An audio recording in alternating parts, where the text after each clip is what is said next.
You can't f with us, man. Quit playing, man. I looked at you like a little brother, and then I ain't really that mad at you because you just a little easily influenced. Like I'm really mad at that Floyd because he got you doing this.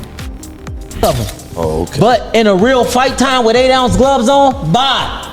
The thing about Tank is just assuming he's going to be able to step up and fight an A-level guy. He's never even fought a B-level guy. He's never even unified. Like, not only is he fighting these low-level guys. Recent events have caused a stir in the boxing world after Gervonta tanked Davis's fight against Lamont Roach. After the match, Adrien Broner claimed the fight was rigged and that Roach was unfairly denied victory. Even Floyd Mayweather has spoken out, shedding more light on the situation.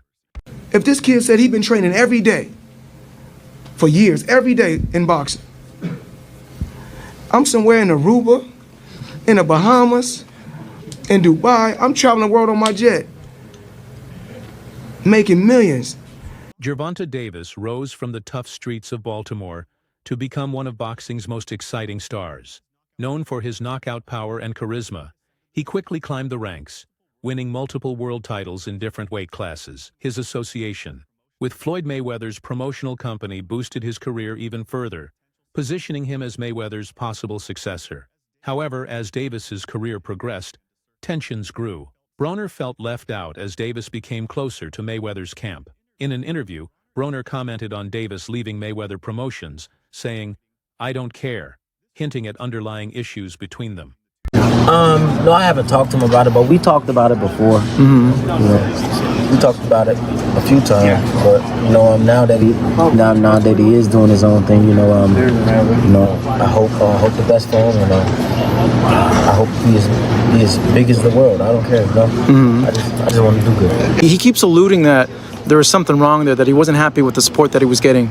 You know, is there something there from what he's saying, from what your relationship with him? That's not really for me to come out and talk about. You know, I'll wait until he's comfortable with saying and letting people know his business. But you know, now that he's on his own, I hope it Lord. Adrien Broner and Gervonta Davis once had a strong bond that went beyond boxing. Broner, a former multi-division world champion, mentored Davis early in his career, often calling him his little brother. However, their relationship became strained over time. Broner believes Davis felt let down by him, which led to their current awkwardness. Like right now, me and Tank, it's weird because he loved me to death. He know I love him to death, but we don't talk every day how we used to. Nigga, it used to be a time where you ain't see me without Tank, or you ain't see Tank without me. But what happened was, I think what happened was, he just like, damn, bro. I feel like he look up to me so much. It's like, I let him down. Cause he's somebody that really know, like, what I can do and how good I am. And it's like, he feel like, man, you tripping. You know what I mean? Broner admitted that he didn't have the resources to fully support Davis's growing career. Realizing this, he introduced Davis to Mayweather, believing it was the best move for him. Broner stated, "I didn't have everything, so I gave Tank to Floyd." Story. I brought him to the gym with an AB shirt on. True story. But I didn't have everything right yet. Everything wasn't moving yet. I was a little slow on my feet. So I gave him the floor. And every time we bring it up, Floyd like, "Thank you, AB. You gave me a good one." Does that feel like a win for About Billions Promotions as well? Of course, because at the end of the day, I don't care who promotes Gervonta Davis. I'm still going to support him. Same way. He's a little brother to me. Tank been around us since he was like 17, 16. Adrien was already famous on TV and everything. He wrote him on the internet. Twin didn't even know him. Flew him out, let him live with him. Under Mayweather's guidance, Davis achieved great success. However, their relationship had its challenges. Reports suggest that Mayweather often criticized Davis's performances, sometimes publicly. This tension led Davis to leave Mayweather Promotions in search of more independence in his career.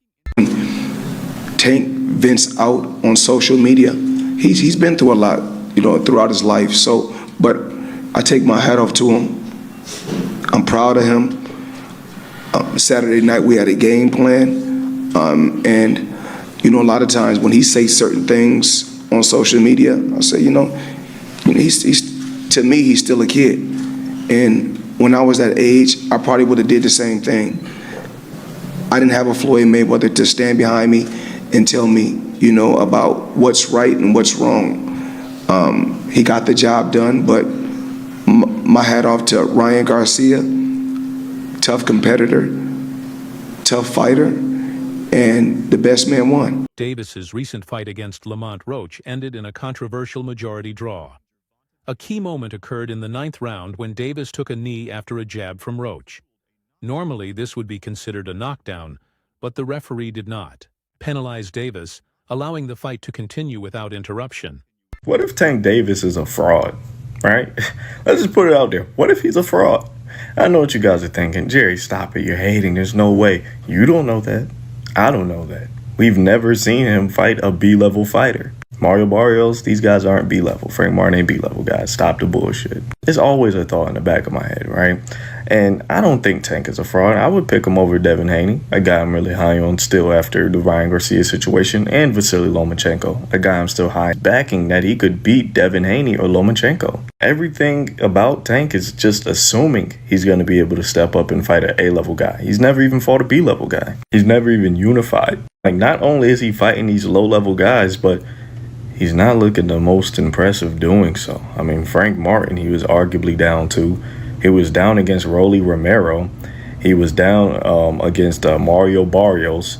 Even Isaac Cruz was a very close fight, a 7-5 fight. And yes, of course, he's getting the knockout against, most of these guys. I'm not going to sit here and argue that. But we got to admit, Devin tremendously on the scorecards. Like I said, I don't think Tank is going to get exposed or nothing. Like, he's not going to be an elite fighter when he steps up in competition. But it's something in the back of my mind. What if Tank is just a B-level guy? What if he's just a guy who's been beaten on C and D-level guys and he's really a B? The referee's decision not to count Davis's knee as a knockdown caused outrage among fans and analysts. Many believe this mistake changed the fight's outcome, denying Roach a fair victory. Accusations of the fight being rigged started spreading, with some blaming Davis's camp and the officials. Commentators Andrew Schultz and Charlemagne discussed the controversy, stating that if the knee had been ruled a knockdown, Roach would have clearly won. Their discussion raised concerns about officiating in boxing. Won this fight. Oh, really? When the fight was over, the first thing I said was, it's either going to be a draw or it's going to be a close decision to Lamont Roach. If they call this knee a knockdown, which they should have. They should have. A knee in boxing should count as a knockdown. It is what it is. We're not going to sit here and act like it's not. He wins that fight. Yep. Look at his confidence, though.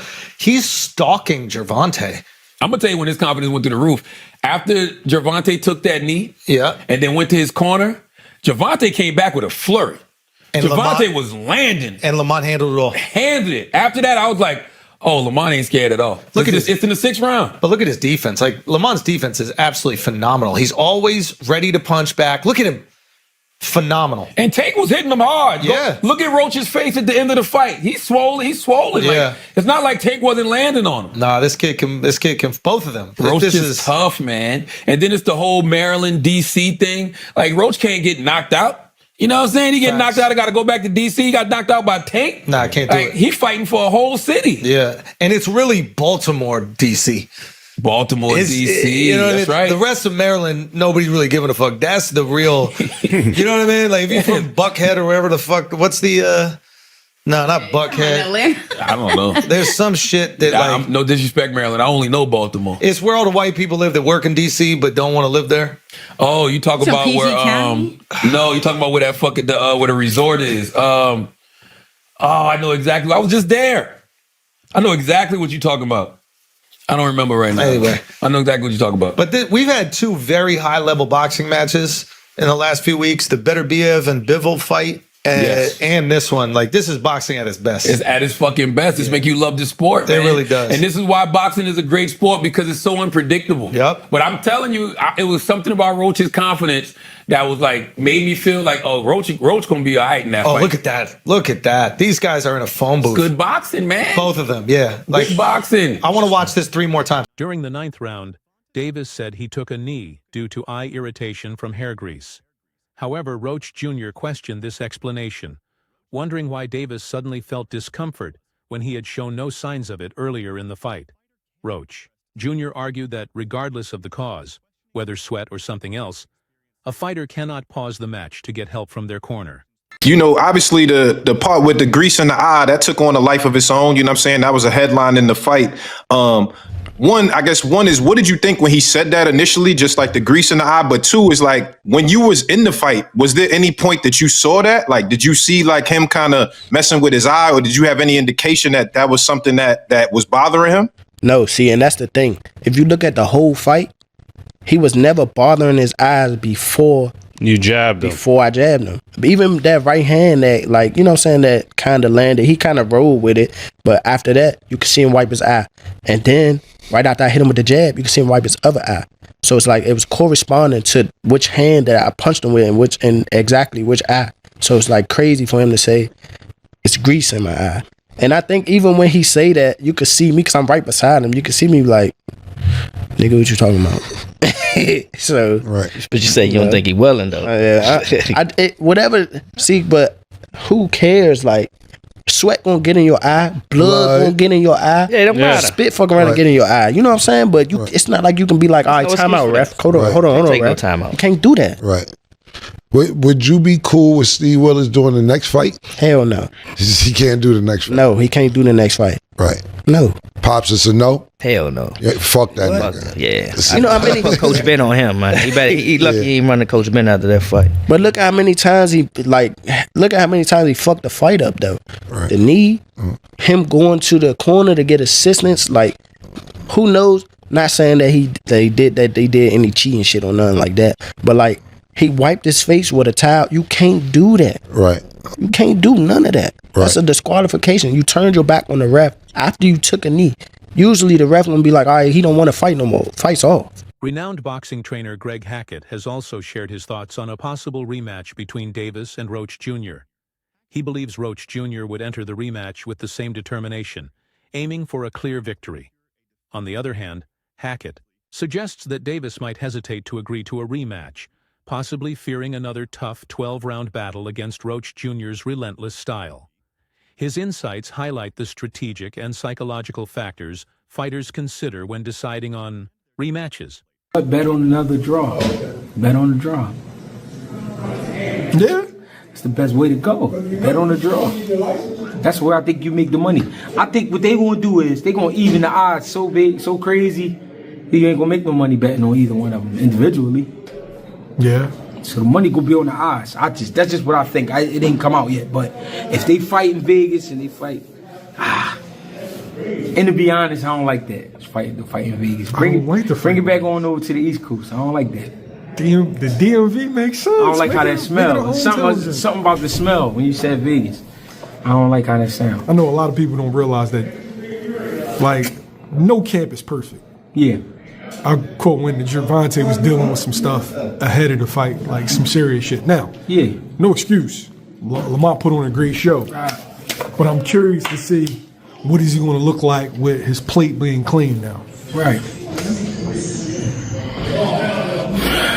I think, honestly, it don't matter whether he going through something or not. You know why? He respects Lamont, and we seen it. And I'm not just saying that because of how Lamont did. I'm talking about you really could see Tank had a lot of respect for Lamont. I got them starting off from the last fight, round 13, going right back into it. And it's going to be a rumble. So you feel like because of how the first fight went, there's not going to be no filling out. They just going to jump right into it and get busy? Yeah, because what Lamont knows is if I don't win convincingly, if I don't knock him out, or if I don't beat the shit out of him, they not gonna give it to me. Tank know I can't go another 12 again, cause they gonna really say I have been exposed. That's one of the famous words. He's exposed. He exposed them. You know what I mean? That's the shit everybody say now. So Tank not trying to hear that neither. So Tank gonna be looking to really go in there, seek and destroy. But Lamar gonna be on the same. Before this controversy, Davis had limited options for big fights. However, the disputed result against Roach Jr. has renewed interest in a rematch. This gives Davis a chance to prove himself and settle the debate. A rematch could also help him strengthen his reputation and open doors for fights against other top opponents. It's kind of running out of available options for meaningful fights that look realistic in the here and now, right? He tried to fight Lomachenko. Loma said he didn't want to fight, so that fell out the window in 2024. Maybe it can be revisited. Rayo just lost to Gary Antoine Russell. I was looking at Rayo as a possible Tank foe. We do know that Team Tank reached out to Team Rayo at a point. So fast forward to the future. Shakur is doing deals with Turkey and Eddie Hearn. Seems like an obstacle. Tank says Eddie Hearn's a snake in a suit, and he doesn't seem to jive well with Turkey. Like he's like, this picture looks like a cult. It looked weird. And he's taking shots at the whole movement. You know what I mean? The whole Saudi stuff. So for me, I think this is great for Tank Davis because now you can rob the bank twice, run it back. Fans feel a type of way, which we'll talk about more. And you get to, like I said, rob the bank twice, run it back, get the clarity that boxing fans want. And then you can worry about the next move. Now, this is funny. I tell you guys all the time, there's a lot of low quality content in the world of boxing, right? The usual suspects, the resistance. Roach Jr. put on an impressive performance in the first fight, making it a competitive contest. Despite this, the judges' scorecards did not fully reflect his efforts, possibly due to Davis's status and popularity in pay-per-view events. This raises ongoing concerns about biased scoring and how a fighter's marketability influences decisions. The Davis versus Roach Jr. fight has sparked debates about in-ring conduct, fair officiating, and the challenges of rematches in professional boxing. As fans wait for further developments, both fighters' stories continue to unfold, showing the unpredictable nature of the sport. Good footwork, really disciplined footwork.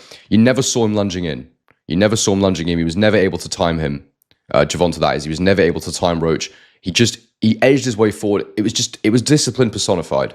That is what you need to do against a counterpunch. You can't make mistakes. You can't overcommit. And that is what Roach did. I also thought Roach was great with the left hook. The left hook landed pretty well. And we saw Gervonta taking a lot more clean shots than we've seen in recent fights. I mean, he really was doing really well. And it was up close as well. It was up close. He worked really well on the inside, Roach. And he was punching on the turn as well. So when Gervonta was trying to, use lateral movement and pivot out, Roach would follow him around and keep throwing punches. And that was really good as well because, when a counterpuncher or when anybody is on the move like that, it's extremely hard for them to counter you. And so that is when you can commit a little bit more. And there were moments in the fight when Gervonta was in front of him with a high guard and Roach was throwing 3-4 punch combinations. Most of them weren't landing, but you'd get the third shot in or the fourth shot in. And overall, I just felt like it was a great game plan from Roach. I really did. And I have to be honest, during the fight, mid-rounds, I was like, okay, I expect it to start slipping away from now. I'd sort of almost built this narrative in my head of what I normally see with a Tank Davis fight. And before the fight, I was saying, first few rounds, expect Roach to probably rack up a few points. Gervonta will start to work him out, down the information, and then he'll start timing him. But as it went on, it just didn't happen. It just never came. And Roach rolled on, and he did such a good job. And I think that, look, I'm giving Roach all the credit here. It was close regardless. This was a close fight. He didn't win all the rounds. There were moments where Gervonta was having a little more success than him, landing those shots to the body, landing clean punches. That's it for today's video. Stay tuned for more.